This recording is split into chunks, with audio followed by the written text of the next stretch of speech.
Students, welcome to स्वर्णिम career institute डिंगस। जैसा कि आपको पता है कि क्लास 11th का और हम लोग जो है डायमेंशनल एनालिसिस पढ़ रहे हैं, जिसके अंदर आज का जो हमारा टॉपिक रहेगा वो रहेगा एप्लीकेशन ऑफ डायमेंशनल एनालिसिस।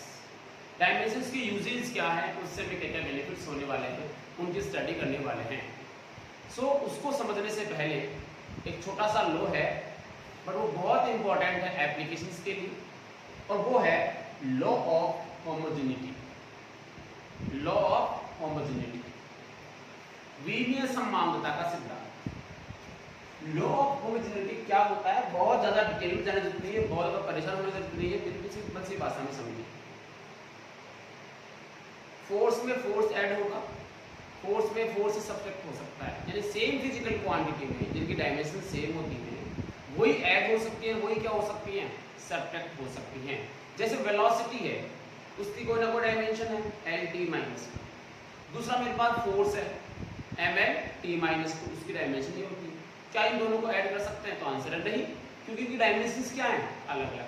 तो जिनकी डायमेंशन सेम होती है उन्हीं को हम क्या कर सकते हैं, ऐड कर सकते हैं। वेलोसिटी में वेलोसिटी ऐड कर सकते हैं या फिर सब्ट्रैक्ट कर सकते हैं, फोर्स में फोर्स ऐड कर सकते हैं या वेलोसिटी जो है वेलोसिटी ऐड नहीं कर सकते। तो कुल मिला के बात है कि सेम में सेम भी ऐड होने वाली है। इसके लिए देखो लिखा है two physical quantities can be added और subtracted only when they have same property. They have same property. In this condition the dimensional formula are also same. अगर प्रॉपर्टी सेम है तो डायमेंशनल फॉर्मूला भी क्या होगा, सेम होगा। This is known as law of homogeneity. क्या कहते हैं इसको? Law of homogeneity. अब इस लॉ ऑफ होमोजेनिटी पे हम इसे सॉल्व करके देखते हैं। पहला जो क्वेश्चन ले रहा हूं वो मैं ले रहा हूं कोई भी, मान लीजिए मैंने लिखा सेंट्रीपिटल फोर्स। सेंट्रीपिटल फोर्स का फॉर्मूला, सेंट्रीपिटल फोर्स होता है mv²/r। सेंट्रीपिटल फोर्स का फॉर्मूला क्या होता है, mv²/r। अच्छा भाई, ऐसे एक दूसरा एग्जांपल लेता हूं। मैंने लिखा kinetic energy is equal to half mv²। ये हाफ mv²। अब मैं सॉल्व करके दिखाता हूं, मुझे इनका प्रिंसिपल लगा के देखते हैं। Centripetal force F is equal to mv²/r है। इसको अगर हम लोग होमोजेनिटी का फॉर्मूला लगाएं तो हम ये कहेंगे कि जो डायमेंशन किसकी है, फोर्स की है, वो डायमेंशन किसकी होनी चाहिए, mv²/r की होनी चाहिए। यानी इक्वल के इधर जितने भी टर्म्स हैं उनकी डायमेंशंस, और इसके इधर जो टर्म्स हैं उनकी डायमेंशंस हमेशा सेम होनी चाहिए।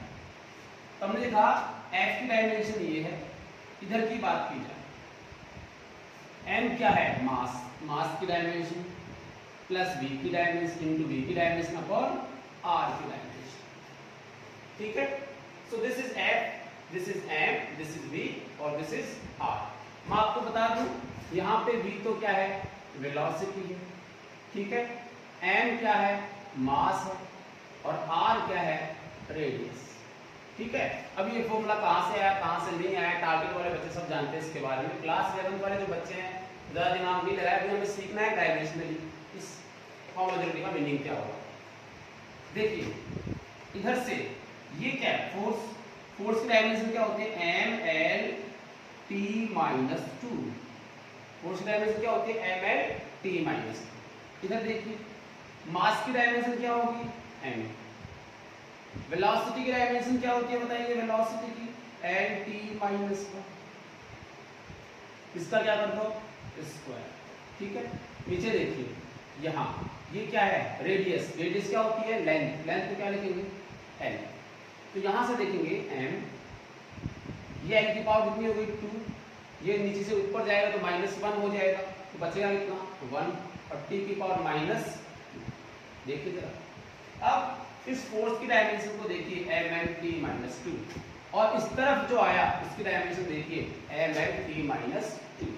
यानी इक्वल के इधर और इक्वल के इधर, लेफ्ट और राइट साइड में जो डायमेंशंस होंगी टर्म्स की वो सब कैसी होती हैं, सेम होती हैं, होनी चाहिए। यही क्या लो है, होमोजेनिटी का लो है। ठीक है, जैसे मेरे पास ये है काइनेटिक एनर्जी, एनर्जी की डायमेंशन सबको पता है, जूल वाली होती है, mL/T-2, mL/T-2। क्या हाफ की कोई डायमेंशन होती है? नहीं होती। मास की क्या होगी, m, और वेलोसिटी की क्या होती है, mt-1+। देखो इससे भी क्या आंसर है, mL/T-2, m l कितना 2, t कितना -, ये डायमेंशन है इस साइड। और एनर्जी की भी क्या होती है, देखो mL/T-2। कुल मिला के जितने भी टर्म्स होंगे, जैसे देखो v² = u² + 2as, v² = u² + 2as, ये लिखा है। अब होमोजेनिटी का मीनिंग ये कहता है कि इस टर्म की जो डायमेंशन होगी वो इस टर्म की डायमेंशन के इक्वल होनी चाहिए, या फिर इस टर्म की जो डायमेंशन होगी वो इस टर्म की डायमेंशन के इक्वल होनी चाहिए। जितने भी टर्म्स इसके अंदर है उन सब की डायमेंशन आपस में सेम होनी चाहिए, तभी तो हम कहेंगे कि ये वेलोसिटी, ये भी क्या है, वेलोसिटी, और ये पूरी टर्म भी क्या होनी चाहिए, वेलोसिटी, क्योंकि वही ऐड हो सकती है, वही क्या हो सकती है, सबट्रैक्ट हो सकती है। तो जैसे मैंने लिखा वेलोसिटी की डायमेंशन क्या होती है, lt-2, lt-1, इसका क्या कर दो स्क्वायर। ये भी क्या है, वेलोसिटी lt-1, इसका भी क्या कर दो स्क्वायर। तो इसकी और इसकी डायमेंशन क्या होनी चाहिए, सेम होनी चाहिए। ये हम लिख सकते हैं, ऐसे हम ये लिख सकते हैं कि dimension of 2as = dimension of v², ये भी लिखा जा सकता है, अगर सेम है तो लिख सकते हैं। तो यहाँ से अगर सॉल्व करोगे तब भी आपका दोनों क्या आएंगी, इक्वल आएंगी। हम ये भी लिख सकते हैं कि dimension of 2as = dimension of u², ये भी लिखा जा सकता है। जब सबकी सेम है तो आप दोनों अलग अलग लिख सकते हैं। क्लियर है? तो ये होता है प्रिंसिपल ऑफ होमोजेनिटी। बट क्या हमारे एग्जाम में इस टाइप के क्वेश्चन आते हैं? तो आंसर है नहीं, ये हमने केवल सीखा है। एग्जाम में कैसे क्वेश्चन आएंगे उनके लिए थ्योरी आप दिमाग में सेट कीजिए। याद रखिए कि जो भी इक्वेशन गिवन होगी या जो भी फॉर्मूला गिवन होगा उसमें एवरी टर्म की डायमेंशन, इस टर्म की जो डायमेंशंस होंगी वो आपस में क्या होती है, इक्वल होती है।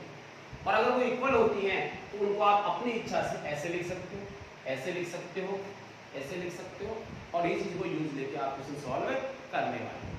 कुछ क्वेश्चंस मैं आपको करवा देता हूं, आप पॉज कर लीजिए, लिख लीजिए फटाफट, ठीक है ना।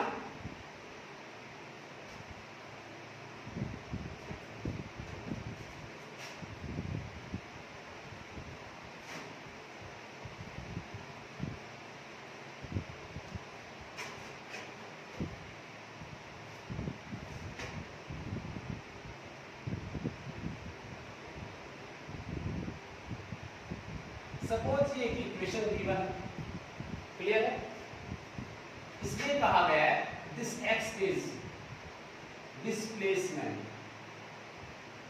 सपोज ये x क्या है, displacement, this t is time.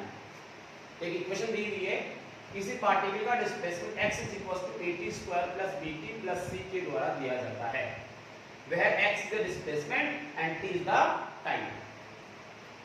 Find हमसे कहा गया dimension of A, dimension of B and dimension of C। ये तीनों आपको डायमेंशंस निकालने, क्लियर है। और A, B and C are constant. A, B, C क्या है, कोई कांस्टेंट्स है, उनकी वैल्यूज आपको डायमेंशंस निकालनी। तो हम यहाँ पर क्या काम में लेने वाले हैं, हम कह रहे हैं using principle of homogeneity. Principle of homogeneity हम काम में लेने वाले हैं। प्रिंसिपल ऑफ होमोजेनिटी क्या कहता है कि dimension of x = dimension of at²। और क्या कहता है, dimension of x = dimension of bt and dimension of x = dimension of c। कह सकते हैं या मैं कहूं dimension of AT square is equal to dimension of BT, क्या मैं ये कहूं dimension of BT is equal to dimension of C। मैं इतनी बातें क्यों बोल रहा हूं? कोई भी फंक्शन आप यूज ले सकते हो, किन्हीं भी दो फिजिकल क्वांटिटी के बीच में रिलेशन बना के आप आंसर निकाल सकते हो। जैसे हमें सबसे पहले किसकी डायमेंशन निकालनी है? A वाले को देखो कौन सा है ये, हम लिखेंगे dimension of x is equal to dimension of AT square. Clear? x क्या है? डिस्प्लेसमेंट, जिसकी डायमेंशन हमें पहले से पता है। देखो यहां से a इज इक्वल टू क्या आएगा? x upon t square. a is equal to कितना आ जाएगा? x upon t square. x होता है डिस्प्लेसमेंट, डिस्प्लेसमेंट का डायमेंशन क्या लिखोगे? l। m0 होगा इसमें l, और 1 होगा, t कितना होगा? 0। इसमें क्या होगा? t, तो आंसर है माइनस प्लस 2 में t2 हो जाएगा। इसको लिखोगे lt माइनस 2, यानी ये हुआ m0 l1 t माइनस, ये किसकी डायमेंशन है? तो आंसर है a की डायमेंशन। a की डायमेंशन को निकाल लिया, प्रिंसिपल ऑफ होमोजेनिटी। क्लियर है? चलिए नेक्स्ट देखो, अब क्या निकालना है? d की डायमेंशन निकालनी है। d की डायमेंशन निकालने के लिए क्या करते दोनों को? Dimension of x is equal to dimension of b। So d is equal to x upon t, d is equal to x upon t। x क्या है? डिस्प्लेसमेंट टाइम क्या है? t lt माइनस 1 मतलब m0। ये आपका answer हो गया। m0 हम लिख देंगे खुद, है ना, हमें mlt फॉर्म में लिखना है तो m0 हम खुद लिख सकते हैं। So this m0 lt minus 1, ये किसकी डायमेंशन होगी? d। क्लियर है?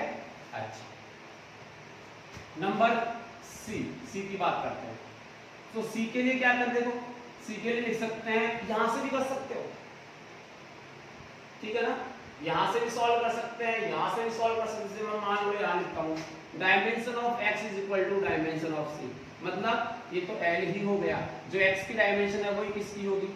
C की होगी, मतलब ये हुआ m0 l1 tb0। अच्छा, इससे भी निकाल के देख लो, इससे क्या लिखोगे? bt is equal to C, ये लो, ये भी तो सेम होनी चाहिए दोनों। तो यहां से C की डायमेंशन क्या आएगी? b into T. d की डायमेंशन कितनी है? m0 l t minus, multiply में क्या आएगा? t से t क्या हो जाएगा? कैंसिल, बचेगा क्या? m0 l माइनस 1 और सॉरी l प्लस 1 और t 0। देखो कहीं से भी आप डायमेंशंस को यूज ले सकते हो, इसको बोलते हैं प्रिंसिपल ऑफ होमोजेनिटी। ठीक है, लिख लो इसको, फिर अगला क्वेश्चन करते हैं।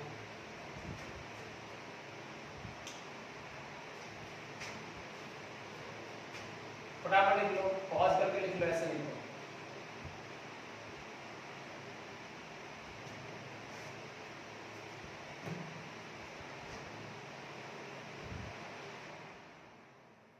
ठीक है, अगला क्वेश्चन लिखो फटाफट, पॉज कर लो, लिख लो इसको, मिटा रहा हूं।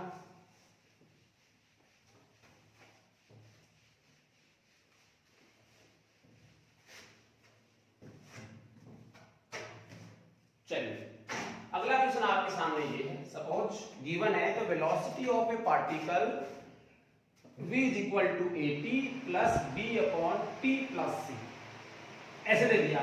थोड़ा सा यहाँ कंफ्यूज क्रिएट होगा, इसलिए उसको दूर करने के लिए मैंने एग्जांपल लिया है। Velocity of a particle v is equal to at plus b upon t plus given है। इसमें बोला गया है a b and c are constant. ABC क्या है? कांस्टेंट। v क्या है? वेलोसिटी, और t बोला गया है टाइम। फाइंड कहा गया है a की डायमेंशन, b की डायमेंशन और c की डायमेंशन फाइंड आउट कीजिए। ठीक है, कैसे बनाएंगे? करें सॉल्व, देख। Number 1, dimension of b is equal to dimension of a। देखो इसकी डायमेंशन क्या होनी चाहिए? सेम होनी चाहिए। इससे किसकी डायमेंशन आ जाएंगी? a की। So a is equal to v by a is equal to v by t। v क्या है? वेलोसिटी। वेलोसिटी की डायमेंशन क्या होती है? L T minus one upon क्या बना? L T minus two, L T minus, ये किसकी डायमेंशन आ गई? एल, ए की। अब किसकी निकालनी है? बी की। अब थोड़ा सा कंफ्यूज होना नहीं है बिल्कुल भी। v is equal to A T plus B upon T plus, ये अगर वेलोसिटी है तो ये पूरी भी क्या होनी चाहिए? वेलोसिटी होनी चाहिए। ठीक है, तो हमने लिखा dimension of v is equal to b upon t plus c, v is equal to b upon t plus c होना चाहिए, ऐसा लिख सकते हैं। ठीक है, अब इसको मल्टीप्लाई कर दें, b की चाहिए ना, तो क्या लिखेंगे? b is equal to vt plus vc, देखो b is equal to vt plus vc लिख सकते हैं। अब हमें पता है ये ऐड हो रहा है, अगर ये ऐड हो रहा है तो इन सब की डायमेंशंस क्या होंगी? सेम होंगी। तो हमने बोला dimension of b is equal to dimension of vt, dimension of b is equal to dimension of vt। क्या नहीं आया? ठीक है ना। So this b is equal to L T minus one, किसकी है? वेलोसिटी, और टाइम की क्या होगी? क्या बना? ये जीरो, केवल क्या आया? एल, तो एम जीरो, एल वन और टी भी जीरो। ये किसकी डायमेंशन आई है? बी की डायमेंशन। किसकी डायमेंशन आ गई है? बी की डायमेंशन। यहां से भी करके देख लो, यहां से लेकिन सी की वैल्यू आपके पास है नहीं है, ठीक है ना, ये आपके पास आंसर है। अच्छा, दूसरा सी की डायमेंशन निकालनी है तो वो भी यहां से निकल सकते थे। अब तो आपके पास बी की डायमेंशन आ गई, सी की डायमेंशन यहां से निकल जाए, तो dimension of B is equal to dimension of BC, तो dimension of C is equal to B upon B. B क्या है? L1, बी क्या होता है? L T minus one, L से एल क्या हो जाएगा? कैंसिल हो जाएगा, टी कहां चला जाएगा? ऊपर, तो आपका बना m0, L0 और t, ये किसकी डायमेंशन होने वाली है? c की dimension. So this is the dimension of c, और t किसकी डायमेंशन है? b। क्लियर है? और भी इसका तरीका है, वो तरीका क्या है? देखो, इन दोनों में से जो आपके डिनोमिनेटर में आ रहा है, इन दोनों में से केवल एक को आप यूज करो। कैसे? देखो, dimension of b is equal to b upon में से किसी को भी एक को काम है, b upon t, b upon t। ठीक है, क्लियर है? तो b अपॉन t आ गया, और वैसे भी यहां से भी आपको देखो दिख रहा होगा, इसकी जो डायमेंशन है वो इसकी होनी चाहिए, जो c की है वो किसकी होनी चाहिए? t की, तो c की कितनी आई? t आई। देखो ये t यहां से भी आ रहा है और t यहां से भी। ठीक है, इसके बारे में b बाई c भी ले सकते हैं, b बाई c भी ले सकते हैं, बट मान लो c की वैल्यू तुम्हें पहले से पता नहीं थी, बट टाइम का पता था, तो b by t is equal to v भी ले सकते हैं। तो v is equal to b by t और b is equal to v, b is equal to v। देखो, इसका मतलब डायमेंशन ऑफ b कितना आएगा? L1। ये आपका आंसर हो जाएगा। क्लियर है? ठीक है ना। तो इस टाइप से जब हम लोग लॉ ऑफ होमोजेनिटी लेते हैं। चलिए, अब आपके लिए अलग से क्वेश्चन लेके आते हैं कुछ और, इसको आप लिख लीजिए।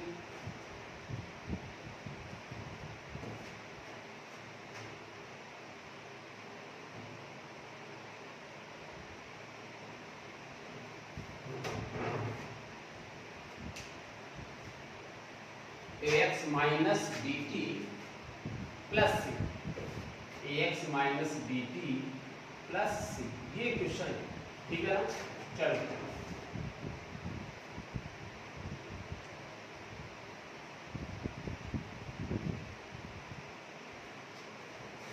y is equal to a sine ax minus bt plus C है, जिसमें y डिस्प्लेसमेंट है।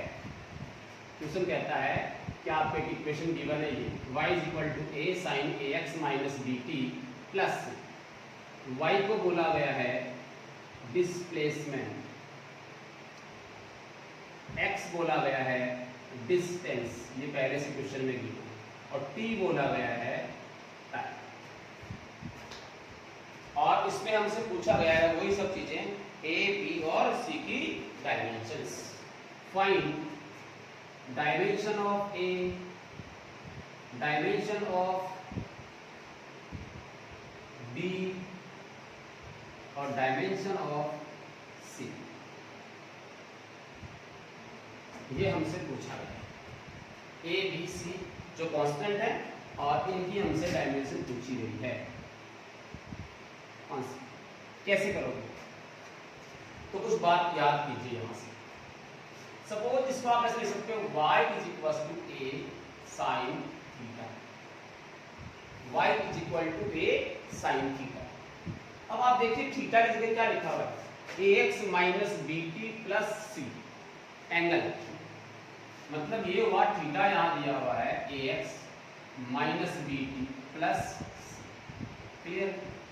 अब याद कीजिए थीटा क्या होता है, ट्रिग्नोमेट्रिक फंक्शन जो है उनकी कोई डायमेंशंस नहीं होती है, ट्रिग्नोमेट्रिक फंक्शंस की डायमेंशंस नहीं होती है, एंगल की भी कोई डायमेंशंस नहीं होती है, हाँ इसकी यूनिट होती है रेडियन। तो ये थीटा जो है वो क्या है, डायमेंशनलेस। थीटा क्या होता है, डायमेंशनलेस। और डायमेंशनलेस का मतलब क्या हुआ, m0 l0 और t भी 0 ये होना चाहिए। So this is theta और this is equal to ax minus bt plus c, ये हो। अब अगर ये डायमेंशन लेस है तो हम सबकी वैल्यू निकाल सकते हैं यहाँ से। देखिए सबसे पहले एक ही बात ये रखना, तो आप क्या लिखोगे ax is equal to m0 l0 t0 लिख सकते हैं, a is equal to 1 by x, इसकी वैल्यू तो 1 है 1 by x क्लियर। अब x क्या होता है, तो आंसर है x होता है लेंथ, तो डायमेंशन क्या बनेगी l माइनस 1, इसको ऊपर ले जाइए l माइनस 1 क्लियर है। तो a की डायमेंशन कितनी है आपके पास l माइनस 1। b की डायमेंशन निकालो bt, ये रहा, इसको भी क्या लिख सकते हो bt is equal to m0 l0 t0, तो b is equal to 1 by t मतलब t की पावर माइनस 1 होगी, ऊपर जाएगी, इसकी डायमेंशन ये आ जाएगी। लिखने का तरीका होगा m0 l0 t माइनस 1, यहाँ लिखने का तरीका होगा m0 l माइनस 1 t0, इसका हो जाएगा क्लियर है। थोड़ा ध्यान रखना कि एंगल की कोई डायमेंशंस नहीं होती हैं, तो उसी चीज को हमें काम में लेना है कि ये डायमेंशन नहीं होती तो ये डायमेंशन लेस हो गया, फिर वापस अब वही आ गए प्रिंसिपल ऑफ होमोजेनिटी। सी की डायमेंशन कौन सी होंगी, जो किसकी होंगी थीटा की, मतलब सी की डायमेंशंस वही होंगी जो किसकी होने वाली हैं थीटा की, मतलब m0 l0 और t0, मतलब सी कैसा है डायमेंशन लेस, सी कैसा है डायमेंशन लेस फिजिकल क्वांटिटी है, कांस्टेंट, ठीक है। तो इस टाइप से जो है लॉ ऑफ होमोजेनिटी काम में लेते हैं। चलिए लिखो इसको और करते हैं।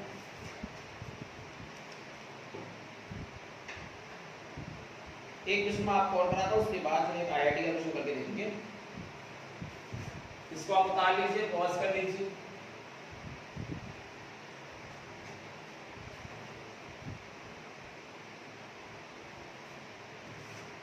क्वेश्चन है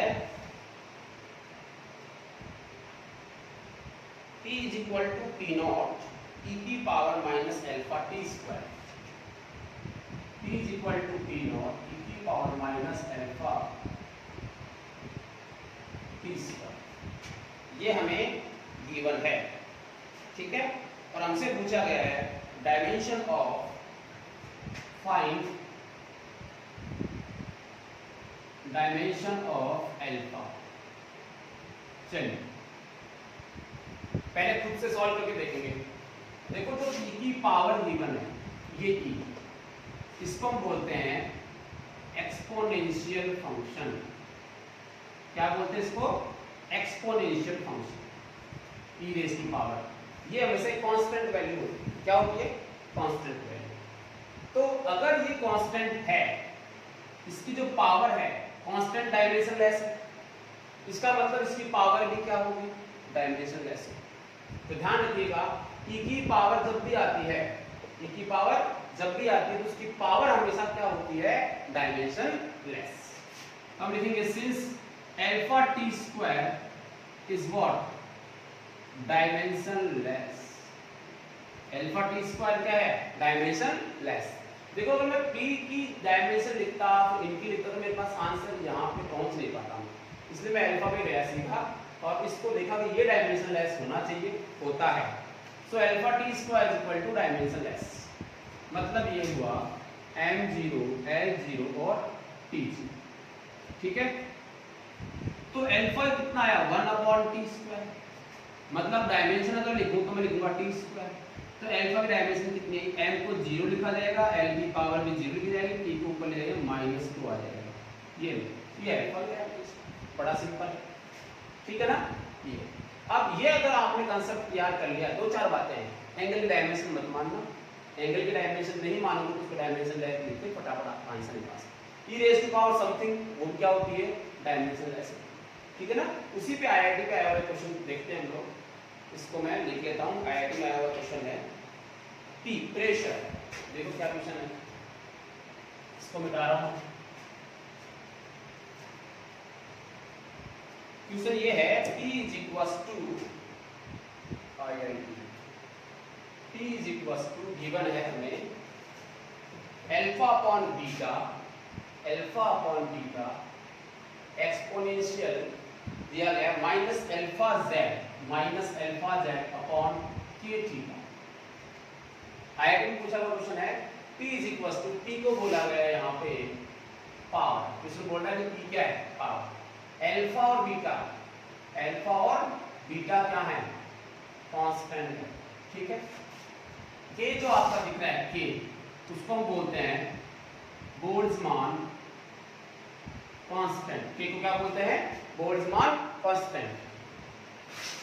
थीटा जो दिया हुआ थीटा, ये एक्चुअल में टेम्परेचर है, इसको आप एंगल नहीं माने, इसमें बोला गया थीटा क्या है? टेम्परेचर।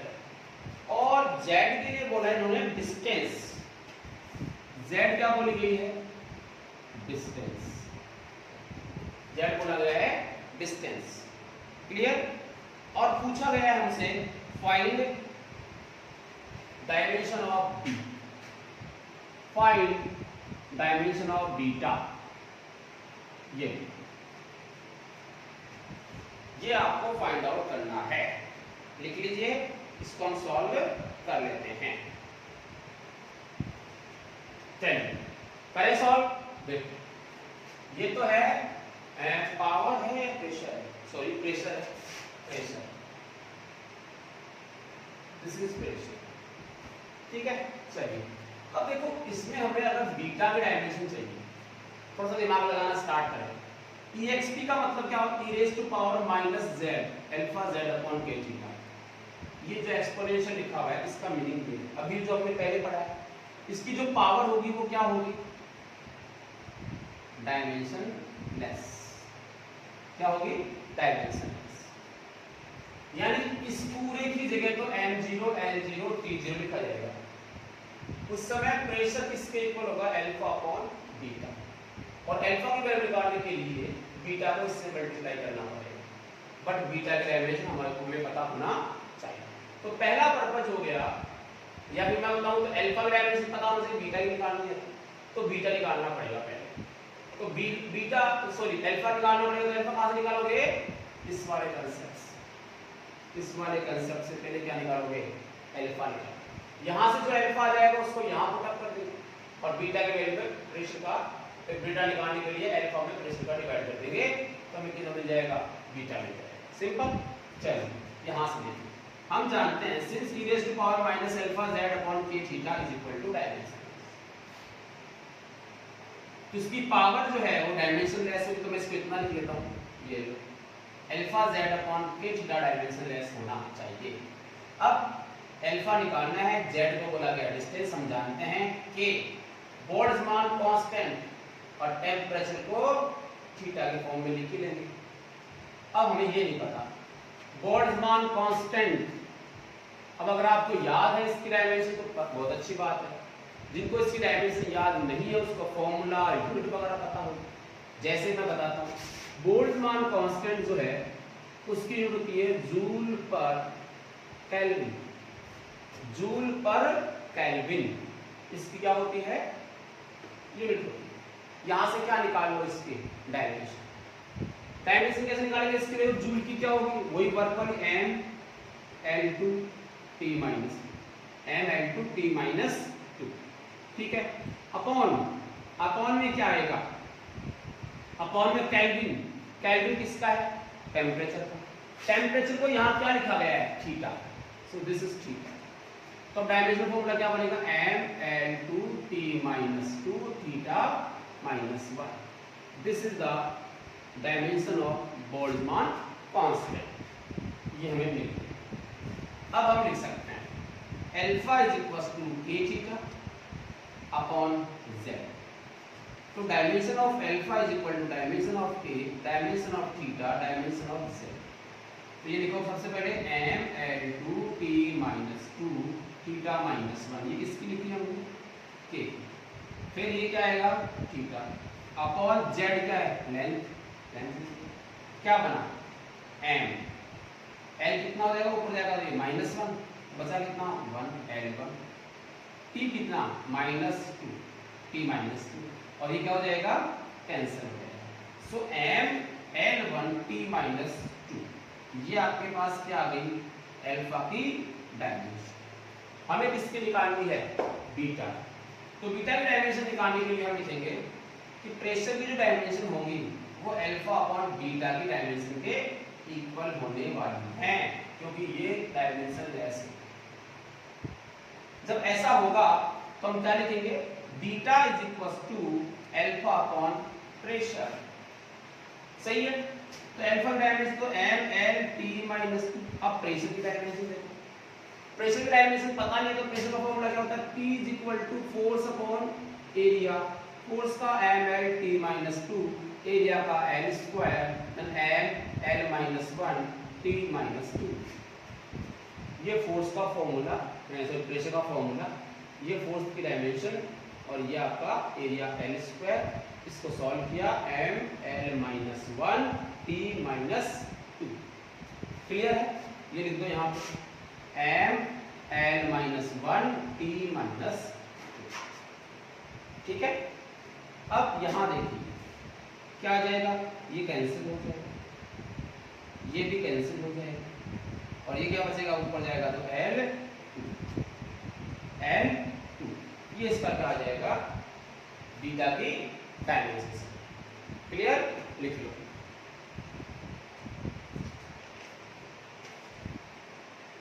फटाफट लिख लो।